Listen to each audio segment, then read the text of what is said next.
Bon oui, je sais, la miniature et le titre sont un peu clickbait. Mais regarde, si je fais un titre normal comme la semaine dernière, ça fait pas de vues. Alors que je trouve que l'Otaktu de la semaine dernière, elle était plutôt cool. Bref, vous l'avez aussi vu dans le titre, aujourd'hui un invité spécial, Otaking, que je suis depuis un très long moment et qui mérite, pour moi, beaucoup plus de visibilité. Donc j'espère qu'il va vous plaire autant qu'il me plaît à moi. Attends, ça fait pas un peu chelou cette phrase? Bienvenue donc dans l'Otaktu, ton émission d'actu manga animé jeux vidéo tous les samedis à 14h. Cette semaine, on va encore parler forcément de Kimetsu no Yaiba, je pense qu'on va en parler toutes les semaines puisque ça pète de plus en plus les records. La fin de Shingeki no Kyojin, maintenant ça se compte en pourcentage, mais est-ce que vous allez réussir à faire un calcul en croix? De la suite de Nanatsu no Taizai et de l'actualité en bref, et on terminera avec la question de la semaine. L'Otaktu, c'est parti. On commence donc avec le point Kimetsu no Yaiba, vous avez l'habitude, maintenant c'est devenu un rituel toutes les semaines, puisque maintenant le film est devenu le 7ème plus rentable dans le monde en 2020, juste avec la sortie maintenant à Taïwan. Alors que si on prend seulement les entrées au Japon, il est quand même 8ème plus rentable dans le monde en 2020. N'oubliez pas que le film est sorti seulement le 16 octobre. Si on exclut les films américains, il devient 5ème le plus rentable, tout film confondu, et 2ème pour les films d'animation. Au Japon, c'est devenu le 5ème film le plus rentable de tous les temps, toutes catégories confondues, et 3ème au niveau des films d'animation. Et je parle bien de tous les temps au Japon, en seulement 3 semaines. Alors, est-ce que vous pensez qu'il va devenir le premier déjà, toutes catégories confondues au Japon? Et s'il arrive à devenir le film le plus rentable de 2020 avec une sortie aussi tardive, ce serait exceptionnel. Bon, vous le savez, c'est officiel, on est dans la fin de Shingeki no Kyojin. Le dernier arc de l'anime ne va pas tarder à sortir, et pour ceux qui lisent les chapitres, vous savez aussi que c'est quasiment fini. Eh bien, Hajime Isayama, le mangaka, a déclaré officiellement qu'il restait 1 à 2%, puisque le dernier chapitre sorti au Japon est le chapitre numéro 134, ça laisserait entendre qu'il resterait 2 à 3 chapitres uniquement sur le manga. Et franchement, ça correspond parfaitement à ce qui se passe. Même si, je dois l'avouer, si le manga se termine comme là, ça s'est terminé dans le dernier chapitre, je veux pas spoiler, mais je serais très déçu. D'ailleurs, Isayama a annoncé qu'il arrangeait les derniers éléments du final de son manga de la même manière qu'une partie de shogi. Isayama a avoué changer la mort et la survie de certains personnages pour ne pas décevoir les fans. Je sais donc vraiment pas si ça va se terminer en happy ending ou en apocalypse. Ça ferait vraiment du bien qu'un shonen très connu ne se termine pas en happy ending. Dites-moi si vous seriez déçus si c'est le cas. Alors qu'on nous avait annoncé la fin de Nanatsu no Taizai, finalement la suite du manga sortira en janvier. On aura le droit à un nouveau protagoniste, un nouvel ennemi et un nouveau compagnon. Alors qu'en mars dernier, le mangaka nous avait annoncé les histoires secondaires basées sur les personnages restants pour une date indéterminée, il avait ajouté que ce serait après avoir commencé à sérialiser une nouvelle œuvre. Alors est-ce qu'il ne l'aurait pas mise à l'envers justement en citant cette nouvelle œuvre comme tout simplement la suite de son manga, un peu à la façon Boruto et Naruto. En tout cas, la nouvelle saison de l'anime qui devait sortir en octobre a été retardée à cause du Covid et sortira finalement en janvier prochain. Pour ceux qui sont malheureusement confinés chez eux, qui n'ont rien à faire et qui s'ennuient, en plus de proposer plusieurs séries gratuitement, ADN annonce une offre spéciale, un abonnement à 1€ par mois. La campagne commence le 16 novembre et se termine le 28 novembre de cette année, et donc vous aurez le droit pendant la période de confinement à un abonnement à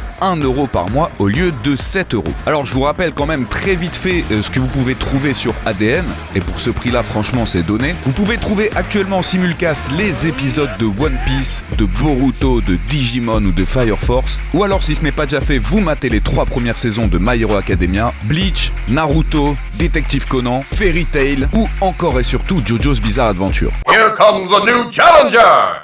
Bonjour, je suis Otaking, le roi des otaku. Oh. Vous m'avez probablement déjà vu dans des vidéos comme La colère d'Azura ou encore le top 10 des personnages qui défoncent Goku.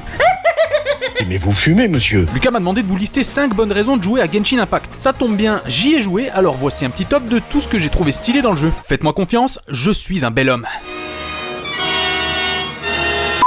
Numéro 1, la gratuité. Effectivement, un free-to-play honnête, on voit pas ça tous les jours les amis. Ça c'est vrai ça. Ça fait quand même à peu près autant de contenu qu'un RPG genre Tales of, sauf qu'au lieu de claquer 60 balles, tu le télécharges gratuitement la main dans le calbar. Numéro 2, la musique. Chaque morceau accompagne à merveille nos nombreuses heures de jeu. La plupart sont très reposants et donnent envie de voyager plus loin que la nuit et le jour. Numéro 3, le Chara Design. Sérieux, matez-moi ces dégaines incroyables.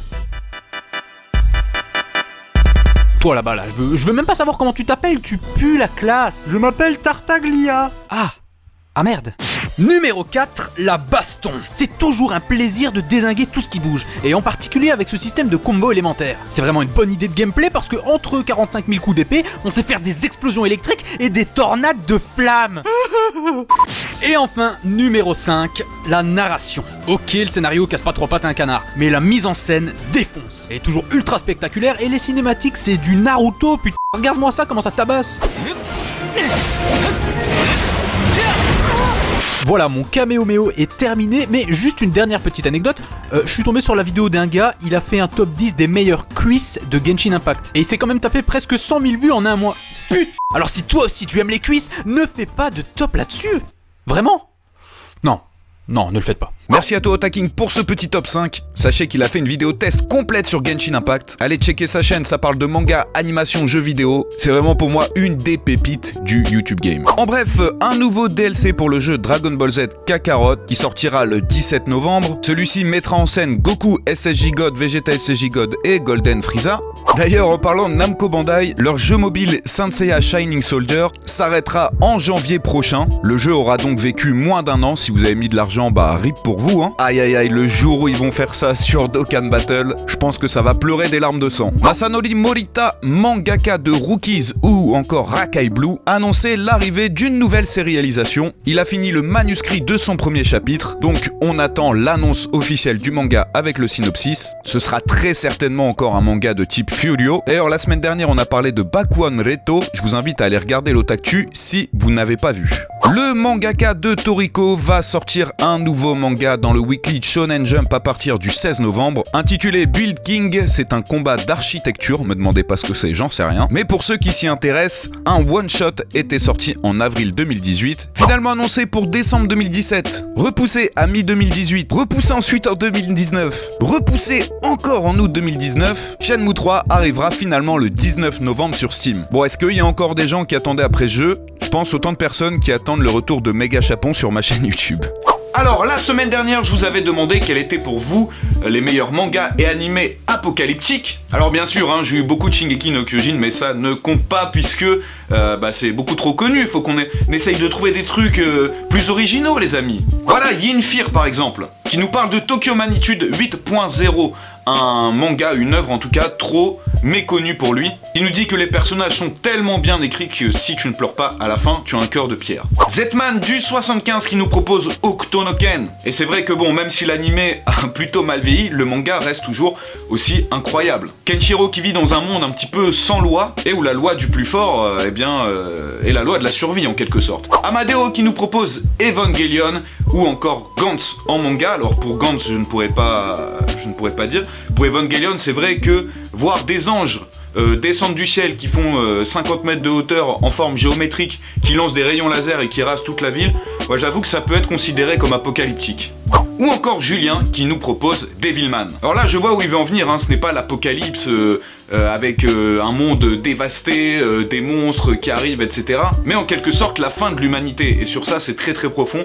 Devilman, 12 ou 13 épisodes, je ne sais plus, à suivre en animé, très très lourd. Alors ma question de la semaine les amis, quel est le manga ou l'animé qui vous a fait chialer, ou alors même ne serait-ce qu'une petite larme si vous n'avez pas l'habitude d'être émotif alors que vous ne vous y attendiez pas. Si tu kiffes l'Otaktu, tu sais ce que t'as à faire, le petit like, l'abonnement, la cloche, le partage, le commentaire pour répondre aux questions que je t'ai posées dans l'épisode ou juste pour le référencement, ça fait quand même plaisir. Allez checker la chaîne d'Otaking dans la description de cette vidéo et on se retrouve samedi prochain 14h pour un nouvel Otaktu.